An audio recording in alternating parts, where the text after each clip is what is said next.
Nessa noite de quarta-feira, a Câmara dos Deputados aprovou, né, um projeto de lei que regulamenta na reforma tributária o imposto sobre o consumo, né?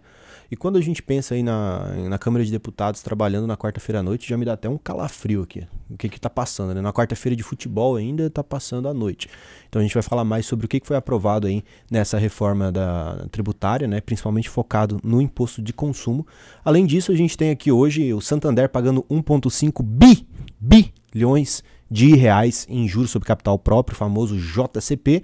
E também a outra notícia é a NVIDIA, né, que é a empresa de computador que faz aí esse S&P 500 e a Nasdaq bater aí mais um recorde, né? A gente vem aí vendo quanto que as empresas de tecnologia estão levando os índices lá para cima, principalmente o Nasdaq, né, que é principalmente empresas de tecnologia, e também o S&P 500, que são as 500 maiores empresas dos Estados Unidos. Então esse aqui é o seu Soco Matinal, a gente tem outras notícias também, tudo compiladinho, bonitinho aqui para você começar o seu dia já sabendo tudo sobre macroeconomia, geopolítica e mercado financeiro, podendo sentar com as pessoas ao seu redor, no seu trabalho, seus amigos e parecendo ainda mais inteligente do que você já é.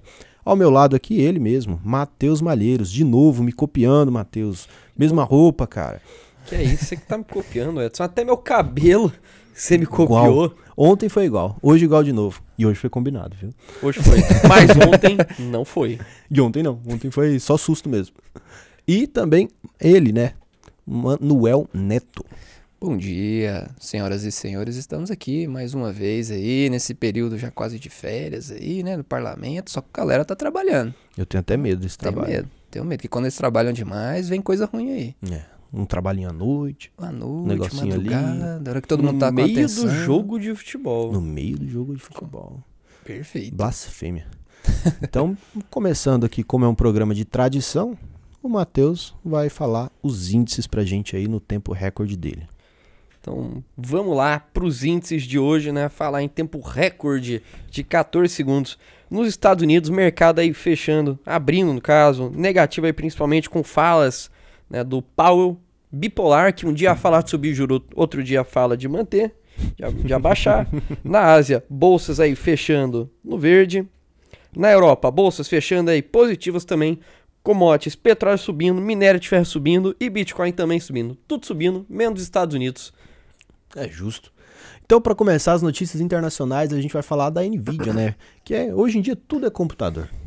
Como diria o nosso avô, né? Que sempre fala, o computador vai dominar o mundo. Molecada não corre mais na rua. Não corre mais na rua, tudo é computador, a galera só faz dinheiro com computador. E basicamente as empresas de tecnologia estão inflando aí a bolsa americana, né? É recorde atrás de recorde, S&P 500 aí batendo recordes consecutivos aí de pregões, já mais de 6 pregões consecutivos aí batendo recorde, a Nasdaq também. Só o Dow Jones que ele acaba excluindo ali algumas empresas de tecnologia na hora de fazer a contabilização que não está em recordes, mas também teve uma ascendência bem alta, bem considerável no pregão de ontem. Mas basicamente o que a gente tem que tomar cuidado é que se tiver aí algum dado que o mercado não entenda que foi positivo ou mesmo que frustra expectativas, como essas empresas de tecnologia que estão puxando os índices, se tiver aí algum dado que já está chegando aí os próximos balanços que vão ser divulgados, a gente pode ter aí um processo de volatilidade para baixo. Então tem que ter um pouco de cuidado aí, disposição, bolsa tá cara. E também da data de hoje a gente vai ter dado de CPI. Então por isso até que o Matheus falou aí, que as bolsas estão abertas aí no vermelho, no futuro lá nos Estados Unidos, porque estão esperando esse dado que vai sair agora na manhã dessa quinta-feira. Então é algo que a gente também tem que ficar cauteloso. E também o Jerome Powell, ele não tem uma decisão formada. Uma hora ele fala que pode ser que setembro corta a taxa de juros, outra hora ele fala que não, mas o mercado está precificando que pode ter corte aí já em setembro. E aqui é uma coisa que a gente sempre fala, né? Por que essa cautela com empresas de tecnologia, especificamente como NVIDIA, entre outras, né?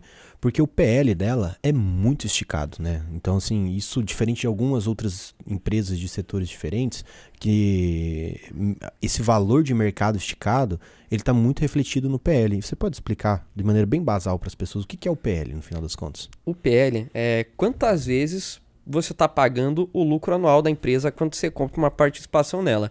Então vamos supor que tem uma empresa que lucra 100 mil por ano e você paga 1 milhão por essa empresa. Você tem um PL de 10, ou seja, vai levar 10 anos para ela lucrar o que você pagou nela. Então, quanto menor o PL, né? Claro, isso sendo bem raso no sentido de eu estar excluindo uma análise qualitativa da empresa, né? Teoricamente você está fazendo um negócio melhor, porque você está levando uma empresa que lucra por um preço mais baixo. Exato. Uma outra notícia que a gente tem aí internacional é do Banco Central Chinês, né? Que ele prepara aí para fazer uma intervenção no mercado de bônus. O mercado de bônus ele é muito semelhante ao mercado do Tesouro Nacional aqui no Brasil, né? É isso mesmo, né? A China ela está tentando aí, o Banco Central, assim como o governo em si está tentando gerar ali um intervencionismo na economia, porque está tendo aí movimentos aí de baixa de demanda na parte tanto ali do imobiliário como também nos outros setores, porque querendo ou não o grande carro-chefe ali de crescimento da economia chinesa nos últimos anos foi o setor imobiliário. E como esse setor ele está em movimento aí de baixa, isso está gerando ali uma preocupação. E agora está tendo uma preocupação maior é porque está tendo falta de liquidez na economia chinesa ali, principalmente no setor bancário. Então o Banco Central chinês está tentando dar ali uma alavancada, não é uma alavancada, mas tentando estabilizar a cotação ali dos títulos públicos longos. Por quê? Qual que é a preocupação? Que quando os bancos regionais ali da China têm adquirindo esses papéis aí para um preço mais convidativo, uma taxa mais baixa, se num determinado momento essas taxas aumentarem novamente, isso pode gerar ali uma grande instabilidade para o mercado financeiro. Pode acontecer muito parecido com o que aconteceu ali com o Silicon Valley ali no ano passado, ali nos Estados Unidos. Então, se isso acontecer, imagina uma economia poderosa como a China, que é muito dependente de estímulos econômicos, isso pode colocar ali a economia, a segunda maior economia do mundo em uma situação bem complicada. E uma outra ponto que a gente tem que levar em consideração é que o Banco Central chinês, ele está tentando fazer um estímulo muito parecido com o Banco Central japonês, só que num contraponto, que o Banco Central japonês antes tentava fazer ali a imposição da rentabilidade máxima dos títulos federais, a China já quer fazer um piso, ela quer fazer ali um mínimo que esse título tem que rentabilizar. Vamos ver se isso vai gerar, surtir efeito no longo prazo para esses títulos. É aquela máxima, né? Comprou porque quis, não tem garantia. Amigo camarada parceiro. Indo agora para as notícias nacionais, né? A gente vai falar aí sobre essa mudança no projeto de lei sobre o imposto de consumo e a gente vê aí, para desespero total dos veganos, que a carne foi incluída no projeto de cesta básica. Carne, peixe e queijo, né? E sal também. Como esses 4 alimentos foram incluídos na cesta básica, a cesta básica tem essa isenção, então logo a carne tem uma isenção aí nessa reforma tributária. Pois é, para surpresa de absolutamente ninguém, a gente está aqui mais um programa falando de imposto. Olha só. Coisa boa, né? Então foi aprovado ontem na Câmara o PL, né, com 336 votos a favor e 146 contra. Esse primeiro texto básico vai regulamentar a reforma tributária. Ou seja, vai definir ali quais vão ser as alíquotas dos bens de consumos aí nessa reforma, né, que vai substituir PIS, COFINS, IPI, ICMS e ISS sobre o IBS e o CBS. E o imposto seletivo também, que é o famoso imposto do pecado, né, que vai ser aplicado aí para veículos, para bebidas alcoólicas, cigarro, combustíveis fósseis, então tudo que é danoso, digamos assim, dessa forma. Então, dentro agora, né, desse texto que foi aprovado, teve um ponto polêmico aí, que seria em relação à carne, né? Não vai acabar ficando isento, e ficou. Então, talvez tenhamos picanha, né? Mas a cerveja não, porque tem imposto sobre o pecado da bebida alcoólica. Você vê aí que o pecado é seletivo nesse caso. Exato, o pecado é seletivo. E isso foi aprovado na Câmara dos Deputados, né? Agora esse projeto de lei parte para o Senado, onde ele precisa no mínimo de 41 votos dos nossos queridos senadores aí para a gente conseguir a aprovação disso aí. Exato, e ainda também vai ter o cashback, né, para os contribuintes de baixa renda. Então vão receber ali parte dos impostos de volta. A outra notícia que nós temos é que o ministro da Fazenda, nosso digníssimo Fernando Haddad, declarou nessa quarta-feira que a responsabilidade de resolver o impasse sobre a compensação e a desoneração de folha de pagamento, né, daqueles 17 setores que são específicos, né, de desoneração de folha de pagamento, da economia agora recai sobre o Senado. Então ele falou, isso não é mais comigo. Tá, então antes de tudo, vamos entender do que a gente está falando. O que é aquela desoneração da folha de pagamento que a gente tanto ouviu falar, né? O governo vetou esse projeto, aí a Câmara derrubou o veto do governo, aí depois a questão foi para lá no Supremo, que definiu que o Senado agora tem que apresentar uma proposta em 60 dias. Mas qual que é o tema central de tudo isso? Tem 17 setores da economia que demandam muita mão de obra. Então você tem que ter muitos funcionários ali para fazer o negócio girar. Então o custo previdenciário disso aí acaba ficando muito elevado. Por quê? O padrão é você cobrar 20% sobre a folha de pagamento dos funcionários. Só que para esses setores aí, para dar uma estimulada, como tem muitos funcionários, a tributação acaba sendo só um pequeno percentual sobre a receita dessa empresa, né? De 1,5% a 4,5% da receita. Então isso aí acaba, né, tendo uma arrecadação menor do que teria se fosse cobrada da forma normal, né, que seria sobre a folha de pagamento. Então esse que é o tema, né? O governo quer voltar a onerar esses setores, só que está tendo resistência, porque o negócio vai acabar ficando muito menos atrativo, pagando mais impostos. Então isso foi parar no Supremo, né, que você teve um lado querendo reonerar, outro lado querendo manter a desoneração, e agora tem até 10 de agosto para apresentar uma contrapartida aí para essa queda na arrecadação, né, que essa perda, no caso de arrecadação que tem com a desoneração.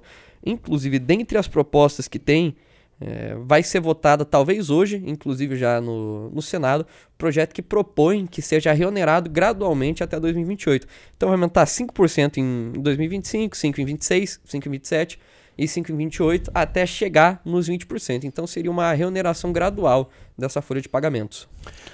Antes de entrar no nosso querido quadro das notícias não tão irrelevantes, a gente vai agora ler os comentários do vídeo anterior. E o comentário que eu separei aqui é do nosso querido Felipe Câmara 3768. Ele disse: esses caras falam tanta besteira quando falam de política que eu fico na dúvida se sabem realmente de investimentos.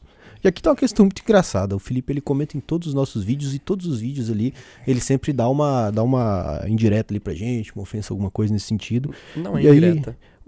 É direta. É direto. E aí eu separei outro comentário aqui do Felipe, né? Que é: também sou a favor do corte de gastos. Mas onde os boys indicam cortar gastos? No salário dos professores, médicos e policiais? No Minha Casa Minha Vida? Na farmácia popular? Tirar dinheiro dos hospitais? Tira das universidades? Dos salários dos servidores públicos que ganham menos? Do aumento real do salário mínimo? Do que vocês sugerem tirar? Então, assim, é só realmente, Felipe, você acredita no que você fala? Você acha que só existe esses setores para tirar impostos? Você acha que realmente não existe nenhum setor que o governo gasta o nosso dinheiro de uma maneira não eficaz? Não existem 298 ministérios aqui do Brasil. Exato, não existe nenhum sistema de desvio, não existe nada. Então, beleza. Não existe corrupção. Então, mas para seguir isso e explicar para o nosso público da maneira mais inteligente, existem 3 modos de você gastar dinheiro. O primeiro é quando você gasta o seu dinheiro com você. Então você procura principalmente uma boa qualidade no produto ou serviço e também um bom preço, porque é o meu dinheiro, eu estou gastando comigo. A outra forma é gastar o meu dinheiro com outra pessoa. Quando eu faço isso, geralmente eu busco uma pior qualidade, mas um melhor preço, porque é o meu dinheiro, só que eu não vou usufruir daquilo, então estou comprando para outra pessoa. E tem a terceira forma, que é o governo, que ele utiliza do dinheiro dos outros para comprar produtos e serviços para os outros. E aí é o menor qualidade e o menor preço. E não é isso tá nem aí para nada? Por isso que quando você vai construir a sua casa, gasta um valor muito inferior do que um programa do PAC, que é muito superior com produtos muito ruins. Então, só essa explicação para a gente sair desse comentário mais incisivo dele, com pelo menos alguma coisa que a gente consiga aprender, né? Mas no final das contas, o que eu queria conversar aqui com vocês é porque esse é um programa que tem um viés muito claro. Aqui é um viés liberal. A gente acredita que menos impostos é a melhor solução para o nosso país. Nós acreditamos que a economia ela é movida por quem trabalha. A gente acredita fielmente que há menos gastos públicos, diferente do Felipe, que a gente acredita que menos gastos públicos é a melhor forma da gente conseguir mover o nosso país. E a gente acredita que tem uma forma muito clara de levar o nosso país, que é principalmente movendo a economia sem influência do Estado, com tanta pressão igual a gente tem hoje, né? Então esse aqui é um programa com viés muito claro. E aí eu vejo o Felipe toda vez vindo comentar aqui. Então, Felipe, tem outros programas, cara. Tem programa muito bom aí, tem uns programas assim que você vai ter mais fit, você vai gostar mais de assistir, você vai conseguir ter uma forma melhor de ver, porque aqui a gente tem um público muito específico que tá conversando com a gente. Então não se estressa, cara. Todo dia você vai se estressar com a gente, todo dia você vai ofender a gente aqui e não vai mudar em nada. A gente vai continuar falando o que a gente acredita e a vida vai seguir. Então esse é o meu recado para você, Felipe. Obrigado pela audiência de sempre, mas eu sinto muito, acho que você tá se estressando à toa. A gente não vai mudar. Concentra essa energia em outro ponto, né? Exato, cara. Exato. Vamos lá. Vamos lá. E o seu comentário?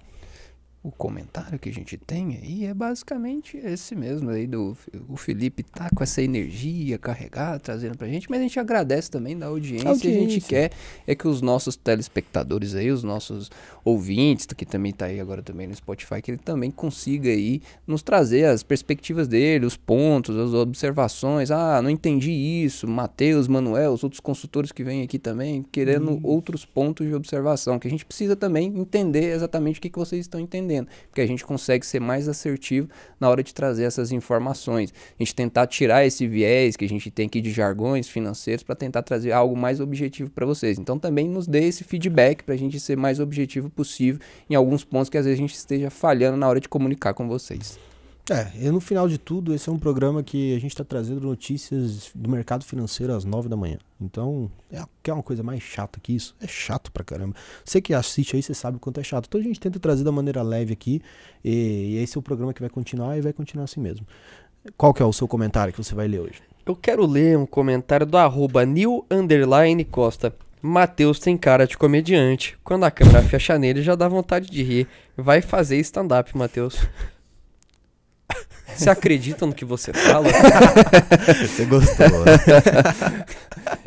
Então é isso, né? Tem algum comentário que você queira ler, Manuel? Não, hoje não. O Manuel não gosta de interagir, não. Ele tá nem aí. Hoje... O público que escolha. Então as notícias não tão irrelevantes, a gente vai agora pro Santander, que aprova aí o pagamento de JCP, nosso juro sobre capital próprio de 1,5 bilhões de reais aí pros acionistas. Então você aí, acionista do Banco Santander, prepara o bolso que vai cair moeda se você já estiver posicionado.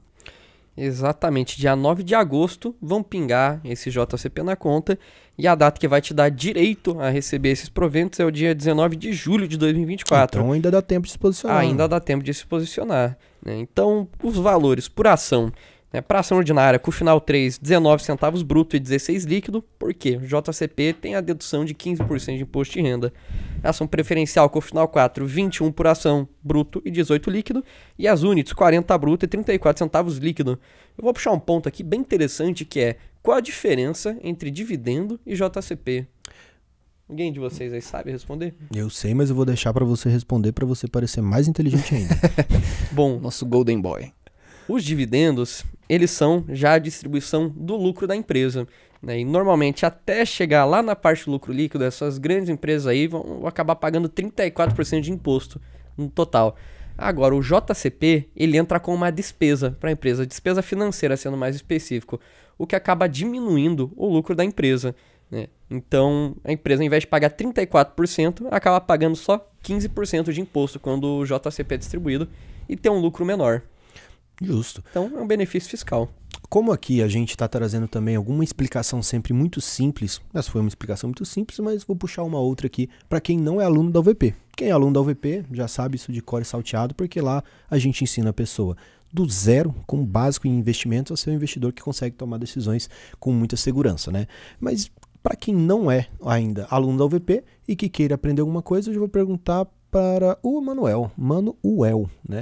Manuel, explica pra gente da maneira, aqui pode ser pra câmera aberta mesmo, explica da melhor maneira assim, bem tranquila, qual que é a diferença? Eu vou lá e compro uma ação do Itaú, né? Do Itaú, não Itaúsa, do Itaú mesmo.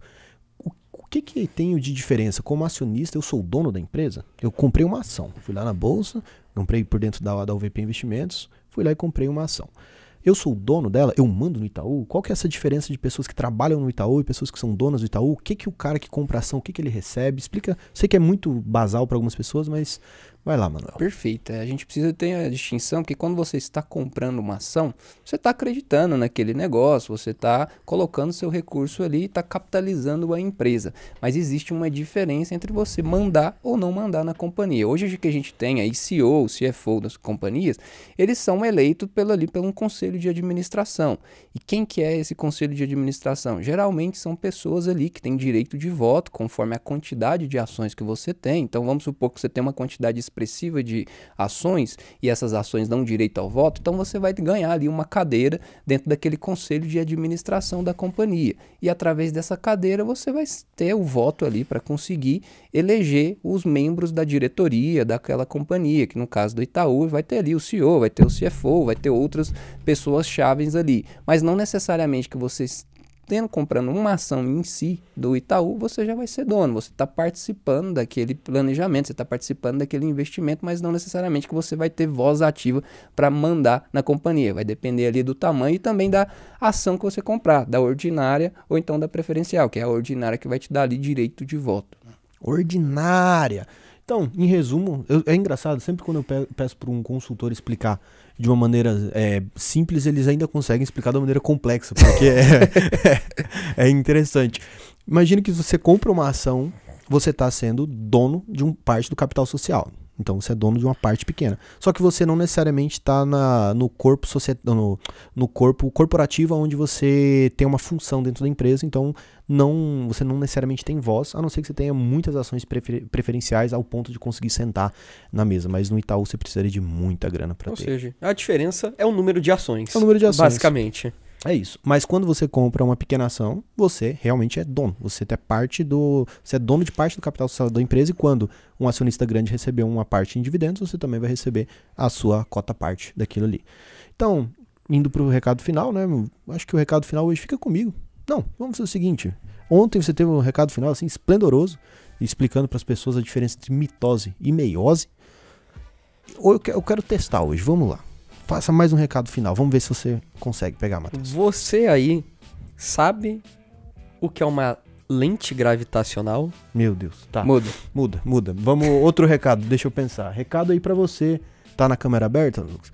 Então um recado pra você aí. Como fazer uma fraldinha com cama de cebola. Você vai colocar 6 cebolas cortadas em rodela. E o Matheus já fez essa fraldinha pra mim. Matheus, eu sei que você é bom em fraldinha. Corta 6 cebolas. Faz uma cama de cebola embaixo na forma assim. Aí depois você vai jogar um pouco de azeite. Pega uma fraldinha bonita. 1,4 kg, Matheus? Dá pra ser. Dá pra comer bem. 1,4 kg, uma fraldinha em cima. Você vai jogar ali picadinhos de cenoura em cima. Em cima da cenoura. Ou seja, você tem cebola, você tem fraldinha, agora você tem cenoura em cima. A fraldinha já temperada, papel alumínio, 180 graus, joga aí por 1h20 minutos no forno, e aí chama seu amigo Matheus, seu amigo Manuel, e aí você vai ter hoje, quinta-feira à noite, uma fraldinha lá em casa. Vamos trazer uma curiosidade da culinária francesa. Traga. Você falou cebola, cenoura e azeite, certo? Agora é o seguinte, se você coloca aipo no meio e frita isso aí, refoga isso aí na manteiga, você tem o mirepoix, que é a base aromática da culinária francesa. Tá inventando palavra. E se você troca, outra curiosidade, se você troca manteiga por azeite de oliva, você tem o sofrito, que é a base da culinária italiana. Tá inventando palavra de novo, toda vez. Obrigado pela audiência de sempre, obrigado aí, pessoal.